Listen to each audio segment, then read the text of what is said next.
back in the conference room. So, Yeah, come on I back. will.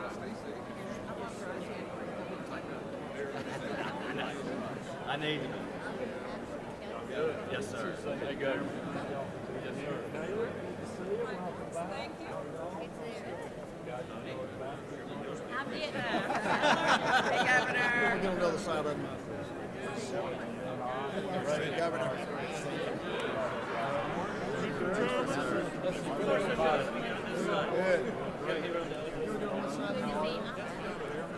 I get over there.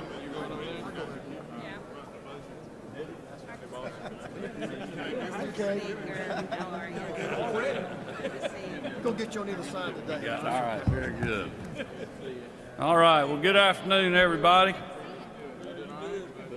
Let me thank you guys for being with us. We're proud to be here with the nation's nation's best First Lady, Marty Kemp. Sorry about that.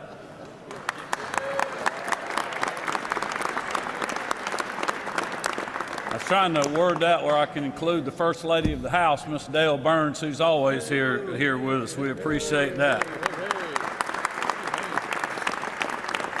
Obviously want to thank the Lieutenant Governor and the Speaker for being with us today.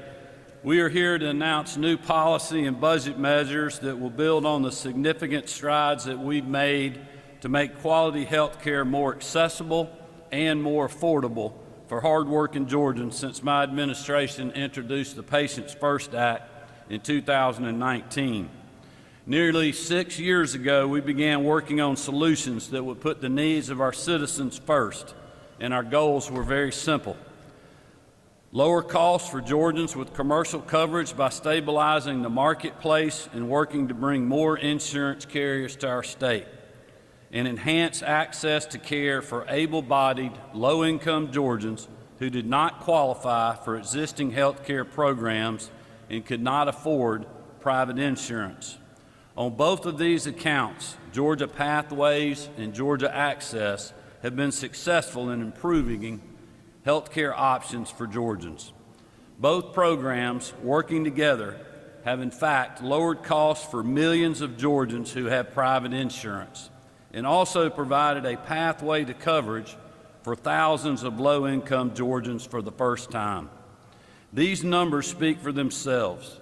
To date, Georgia Pathways and Access combined are providing health care coverage for over 1.5 million active enrollees.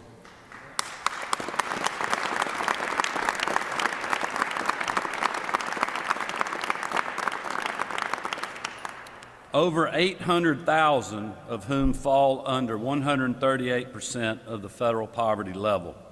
And specifically on Georgia Access, over 216,000 enrollees previously did not have coverage through healthcare.gov. I also want to thank Commissioner John King, who's with us today, and his team, who reported that Georgia Access has now enrolled more new consumers than any other state-based exchange in the country.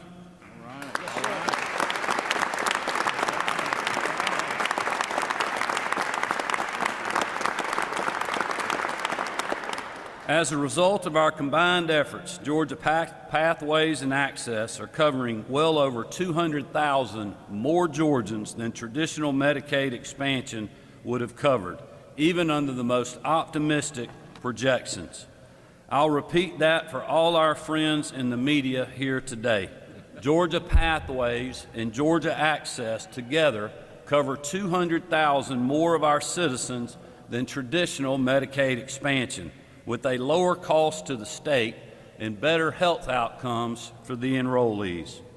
Furthermore, the overwhelming majority of these 1.5 million Georgians with health coverage, thanks to these two innovative programs, enjoy private insurance that fits their individual and family needs. And for the thousands currently or previously enrolled in Medicaid through Georgia Pathways, they are not just receiving health coverage.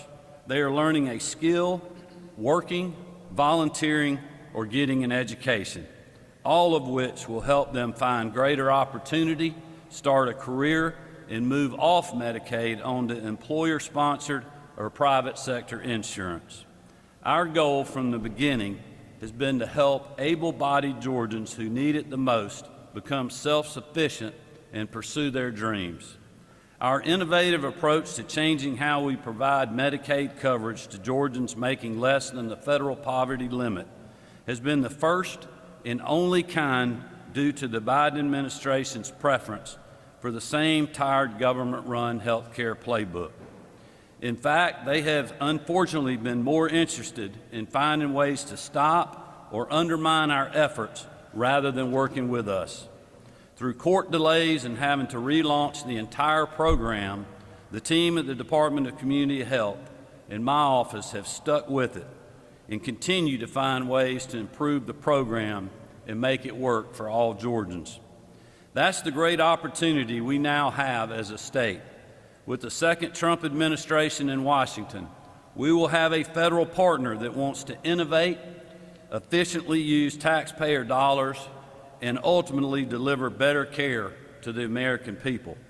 That's why today I'm proud to announce that when we submit our Georgia Pathways Renewal application to the Trump administration in the coming months, we will be requesting a new qualifying option for the Pathways program to parents and legal guardians of children 6 years old or younger in our state. As working parents who have raised 3 daughters, Marty and I know just how time-intensive and important being a mother, father, or legal guardian can be, especially when it comes to helping those with difficult medical needs. Raising children in today's world is more difficult, and yes, it is more expensive than it used to be.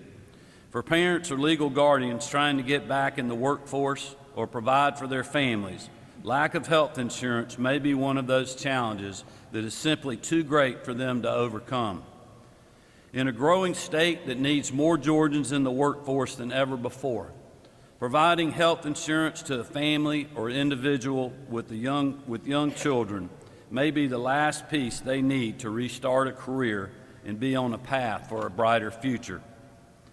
As I've said from the start, we will bring innovative and sustainable solutions to Georgia's healthcare needs, and we will do so in a way that is mindful of the long-term commitments to the state's ever-increasing Medicaid cost and prioritizes the needs of our people. And speaking of budgets and key healthcare investments, my administration has worked alongside our partners in the General Assembly over the last few years to strengthen the care we provide to new mothers. This session, I am confident we will continue that important progress, and I'm proud to say that commitment will start with my budget proposal for the fiscal year 2026 that includes an additional $3 million to expand the Department of Public Health perinatal home visitation program. We launched this program last year, and it's already saving lives and making a significant difference. In fact, last April, a perinatal nurse visited a new mother in southeast Georgia suffering from postpartum health challenges. Her young baby was found in a stage of hypothermia with life-threatening conditions brought on by a rare disorder. The child was rushed to the hospital, and its life, thankfully, was saved, all thanks to the nurse who made a home visit as part of this program.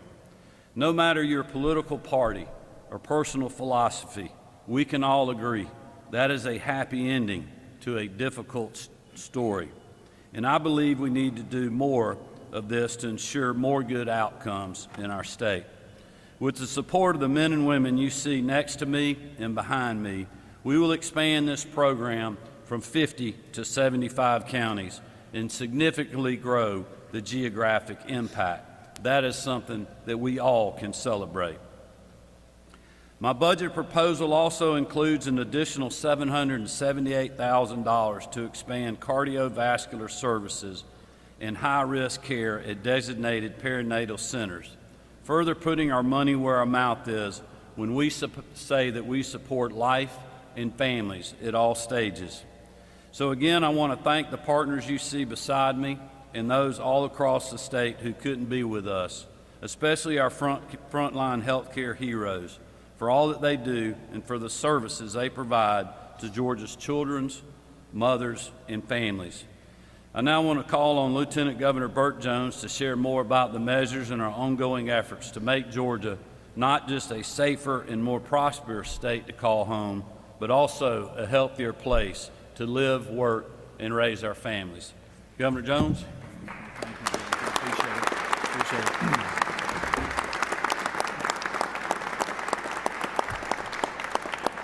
Good afternoon, and I would also like to thank Governor Kemp for his hard work, his team's hard work on his Georgia Pathways programs. I am really excited after meeting with Commissioner King earlier, talking about the numbers that we're seeing coming in, people who are applying on our online program, the changes, the exceptions to the program, I think are going to benefit us. 2 years ago when I got elected to the Lieutenant Governor's office, one thing I said is I wanted to make access to health care more affordable and more ways that people, no matter the zip code, no matter the party affiliation, could access not just health insurance, but health care facilities. And that's what our people deserve.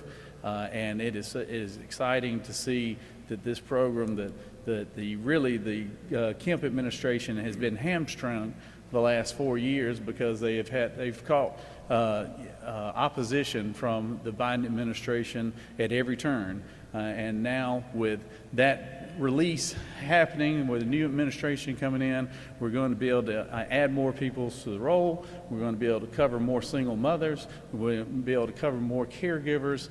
And we're also going to give people a hand up as opposed to a handout. And that's what we want. We want to help our future families and children, and I appreciate the governor's leadership on this. I appreciate the speaker's partnership on us reforming a certificate of need healthcare provision that I thought was an overreaching government entity. So we're going to keep working on issues like this. I think these are issues that Georgia families care about, and it's just good to have a united front, which we have right now, and got two great partners here, as well as a legislative body here behind me as well. So thank you, Governor. Speaker, floor is yours. Thank you.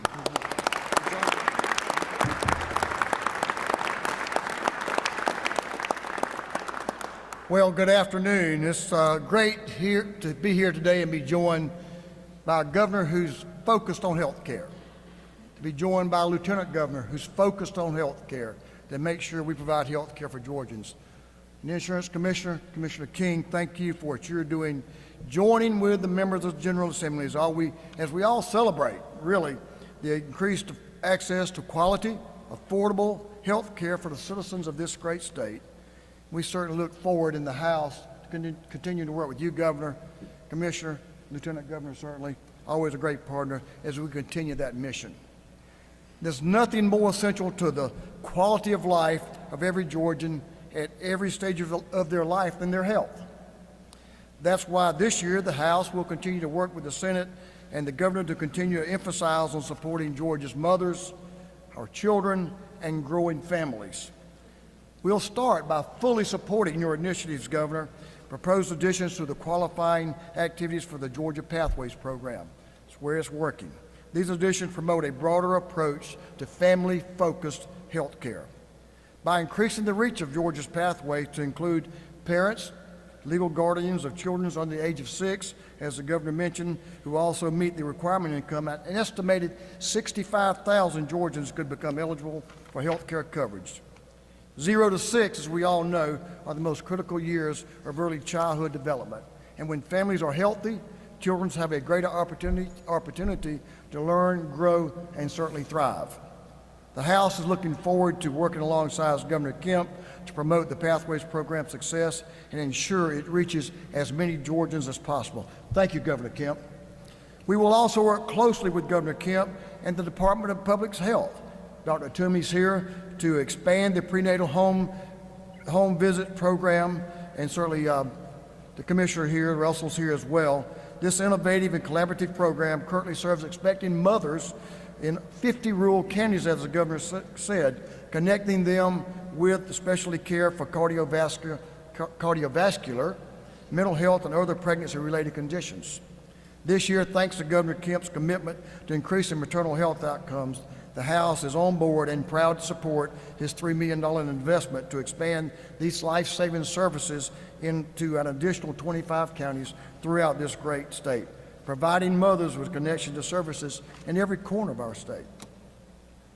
The House is also interested and wants to look very strategically at strategic investment aimed at supporting healthy mothers and babies by developing rural mortality and infant health care centers for excellence at up to 5 hospitals that currently provide labor and delivery services.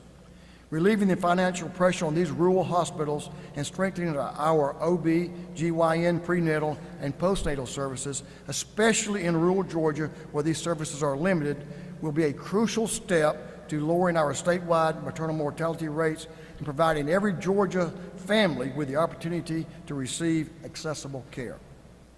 These centers for excellence will provide rural hospitals that will allow them to sustain labor and delivery services, improve maternal and infant health outcomes, and support the overall well-being of the families who receive care, the communities where the hospitals are located, and our entire state.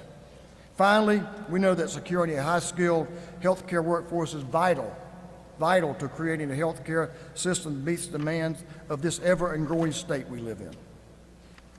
From women's health care professionals, pediatricians, psychiatrists, family physicians, and other specialty training, attracting and retaining top-tier medical talent will continue to be a priority for the Georgia House. To do this, we must increase opportunities for doctors to be educated and trained right here in Georgia. The data shows that nearly 75% of students who attend medical school and complete their residency here stay here. That's why the House will seek to strengthen our graduate medical education, GME, programs and partnerships throughout this state and increase the number of GME slots available for Georgia medical students. The success of our state depends on the health of our citizens, our families, and our communities. Working alongside Governor Kemp and Lieutenant Governor Jones, we'll continue to champion policies that increase access to care, strengthen our health care workforce, and support happy, healthy, growing families at every step of the way. Thank you all for being here. Governor Kemp, thank you for your work. Back to you.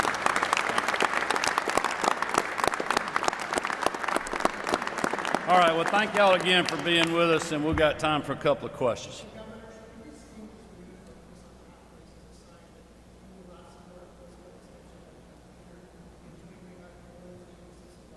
Yeah, that is my position. I mean, look, when you think about pathways, too, after the Biden administration tried to block us, we had to rewrite the program. We were tied up in lawsuits and everything else for 2 years. Then we got, the federal mandate for redetermination coming out of COVID. I mean, we've really only been a year into the Pathways program. And so we've learned a lot over the last year. The team, as you can see by today's announcement, I mean, we're going to continue to find ways to be successful.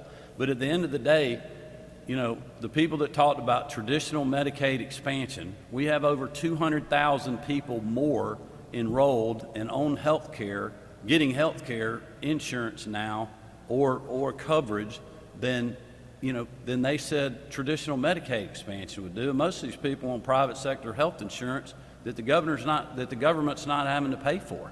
And the other thing is, the healthcare professionals are getting better reimbursements rates, and these families are getting better care. So what we're doing is working in our state. It is not easy. We're the first and only state to be doing this. I think now with the new administration in Washington, D.C., you'll see others looking at options like this, and we are certainly looking forward to working with them to see what else, if anything, we can do to continue to innovate. I mean, the old system is not working. And the other side, their only answer to any of this is they want government-run health care. And I am not in that boat.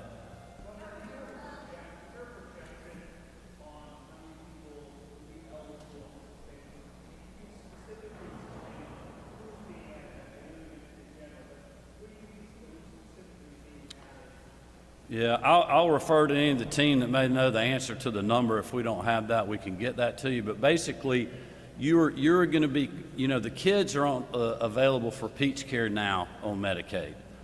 There's a lot of caregivers that are out there, or parents or guardians that are not being covered, and we want to allow them to have coverage just like their children or the guardian's children are having, and we can get that number for you.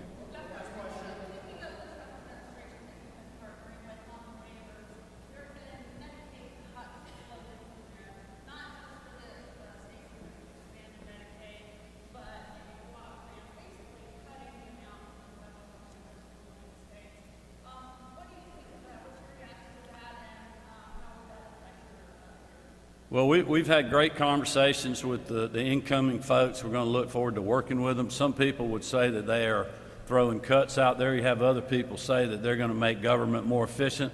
I'm in the camp that I believe that they can definitely find ways to make the federal government more efficient, look toward balancing their budget like we have to do here, getting into a growth environment, reining in the inflation of a 40-year high under the Biden administration. So, we don't know exactly what they're going to do. I don't want to speculate on that, but I can tell you this, we're having great communications with them already, and they're not even in office yet, and that is completely different from the prior administration or the current administration. Thank you all.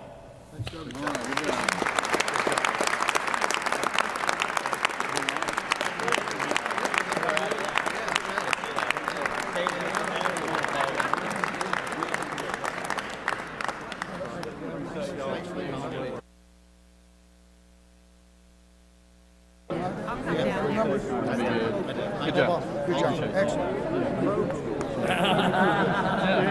I can tell. Yeah. I was going through the motions on that. Thank you. Appreciate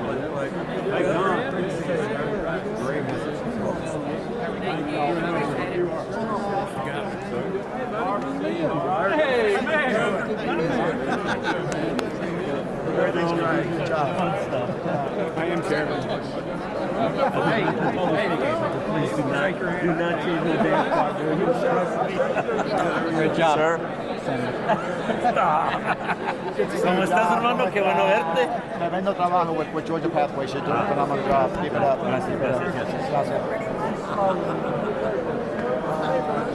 Terry told me, he said, listen, I'm on these songs. Just keep it straight. All right, I'll try. Yes, man. Good. Wherever he goes, I'm going.